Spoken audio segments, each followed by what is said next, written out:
Zahvaljujem. Ono što je aktualno ovdje, ne samo u Sandžaku, nego i šire na prostoru čitave države, jeste predloženi predlog regionalizacije Srbije.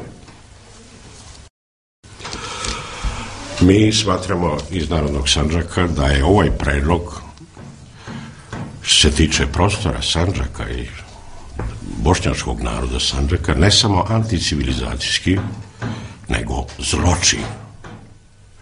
Ovo je zločin.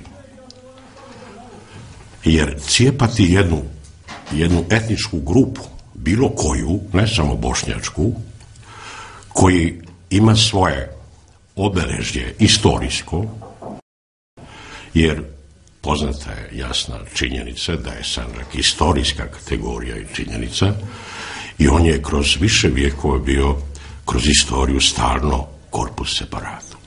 Čak za vrijeme Drugog svjetskog rata Sandžak je bio federalna jedinica, ravnopravan sa drugim federalnim jedinicama Crne Gore, Srbije, Hrvatske itd. itd. Dakle, velikosrpska politika nema nameru da odustane, iako smo ušli u 21. vijek, da odustane od daljnjeg parčanja i komadanja Sandžaka. Ovaj predlog regionalizacije države Srbije apsolutno se ne zasniva na nikakvim kriterijima. Ne postoje nikakvi kriteriji, niti smo i čuli od bilo koga da ih objasni na osnovu čega se predlaže ovakva regionalizacija. Tu nema ni komunikacijski, ni infrastrukturni, ni etnički, ni kulturološki, ni istorijski, tako dalje, ni ekonomski.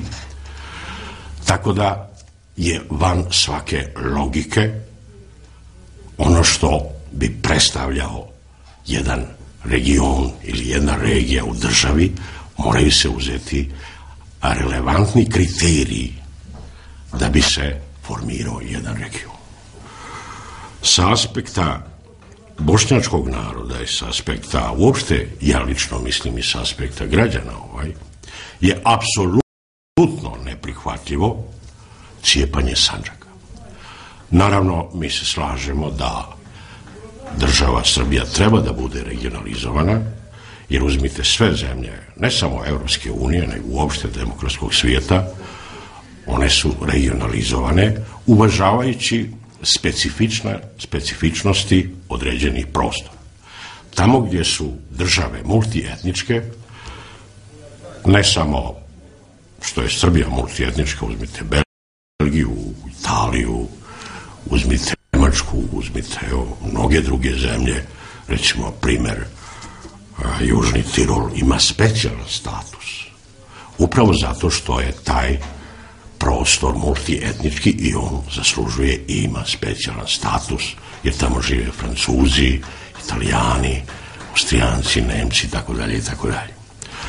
Ova velikosrpska politika ili režim, on se uopšte ne bazira da je Sandžak isto tako jedan specifičan region i da treba uvažiti činjenice. Ne mogu da shvatim da ulazimo u 21. vijek gdje se zvanična vlast ili režim zalaže verbalno za demokratiju, za Evropsku uniju, da želi da uđe u Evropsku uniju, ali nijednom ne kaže da želi da prihvati i evropske standarde, posebno onih zemalja koje su multietničke, kao što je Srbija. Šta to znači? To znači da se praktično od balkanskih ratova, ili možda prije, od načrtanja 1800, čini mi se 46. godine, po programu Ilije Gašanina, nastavlja komadanje Sandžaka i progon, ekonomska diskriminacija, kulturna i obrazovna asimilacija nad bošnjačkim stanovništvom. Kao posljedica toga, nećemo pominjati šta se dešavalo sve za vreme balkanskih ratova, šta se dešavalo između dva rata, 24. godine u Šahovićima, za vreme Drugog svjetskog rata, koliko je ljudi stradalo ovdje i tako dalje, pokolju, Polimnju i slično tome. Šta se dešavalo za vreme Rankovića, koliko je ljudi odselilo, bežalo glavom bez obzira, pod istragom oružja i tako dalje.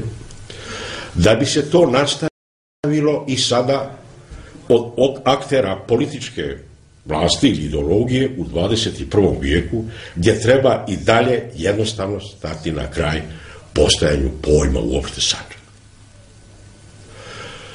I ono što je posebno, ne samo što je sramno, nego je žalosno, da predstavnici bošnjačkog naroda, koji sebe nazivaju Bošnjacima, koji participiraju, učestvuju u nadležnim organima ove države, vladi i parlamentu, da upravo oni isto tako podržavaju cijepanje, dokrajčenje Sandžaka kao istorijske kategorije.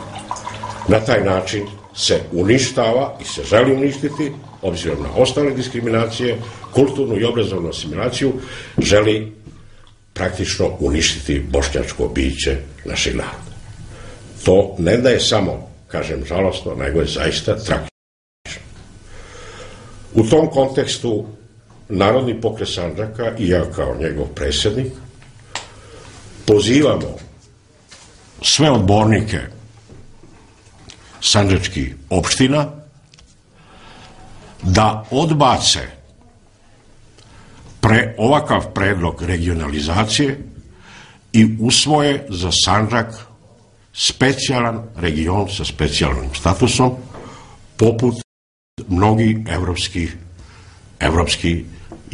država i drugih demokratskih država svijeta.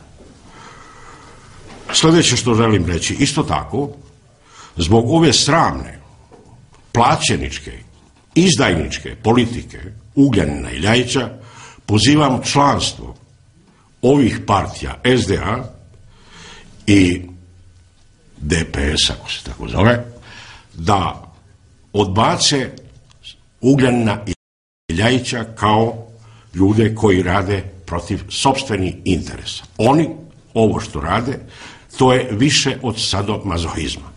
To normalni ljudi ne bi radili, osim plaćenici. Zaista moram priznati da se pomalo osjećam inferiornim kao čovek, iako nisam takav tip, ali ne mogu da shvatim ovo bezumlje ne samo predstavnika iz redova bošnjačkog naroda u parlamentu i u vladi Republike Srbije, nego ne mogu da shvatim bošnjačku inteligenciju. Ne mogu da shvatim ljude koji su završili neke škole, koji znaju nešto o demokratiji, koji znaju nešto što se zove prava čoveka, prava jednog naciona, prava jedne nacionalne grupe, kao su Bošnjaci i ostali i tako dalje. I da svi ćute i da još nisam čuo da neko od političkih organizacija, ako isključimo Narodni pokret Sandžaka, da je digao glas protiv ovog anticivilizacijskog predloga Republike Srbije, odnosno aktualnog režima gospodina Tadića. Iz tih razloga bit ćemo prinuđeni, da ne govorimo o ekonomskoj diskriminaciji, o toga sam stalno govorio, gdje su Bošnjaci svedeni na golo preživljavanje. Samo u Novom Pazaru poznata je činjenica da je preko 22.000 ljudi ostalo bez posla. U Sjenici praktično ne postoji nikakva privredna aktivnost. Čak je oteta zemlja, pašnjaci i Utrina i građana od koje žive, jer je poznata činjenica da je naš kraj poljoprivredni, da je jednostavno žive od poljoprivrede, stočarstva i tako dalje, da je zemlja predata četničkoj dijaspori iz Kanade.